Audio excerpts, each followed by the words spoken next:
अभी आप सबको अच्छे से पता है कि भारत और कनाडा के बीच एक अभूतपूर्व कूटनीतिक विवाद चल रहा है। पर ये कैसे हुआ?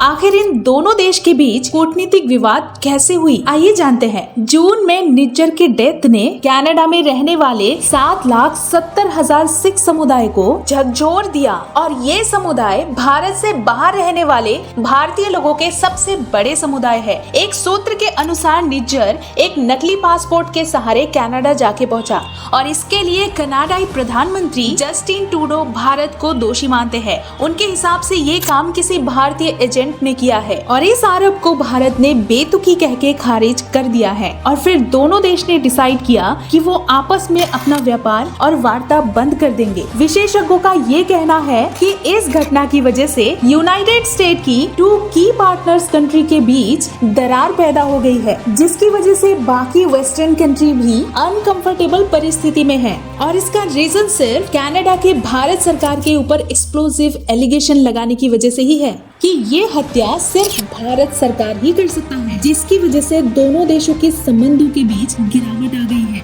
और इसके बाद दोनों देशों ने पारस्परिक कदम उठाने शुरू हो गए, जैसे कि भारत के विदेश मंत्रालय ने कनाडा में रहने वाले भारतीय लोगों के लिए कनाडा की राजनीतियों के खिलाफ सिक्योरिटी थ्रेट्स पर प्रतिक्रिया व्यक्त किया है। और ट्रूडो ने गुरुवार को भारत से कनाडा में काम करने और न्याय को अपने तरीके से चलने देने का आह्वान किया है। चलिए जानते हैं हरदीप सिंह निज्जर कौन थे।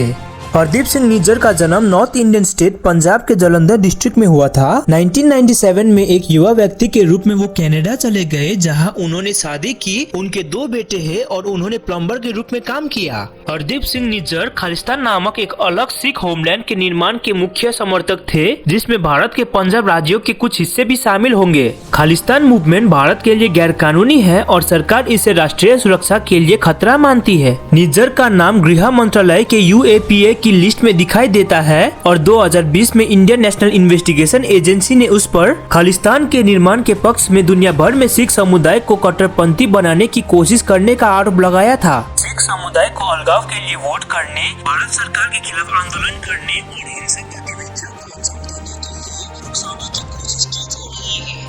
हरदीप सिंह निज्जर 45 साल के थे जब इस साल जून की गर्मियों की शाम को वैनकूवर सबर्ब में एक सिख टेम्पल के बाहर 2 नकाबपोश गनमैन ने उनकी गोली मारकर हत्या कर दी।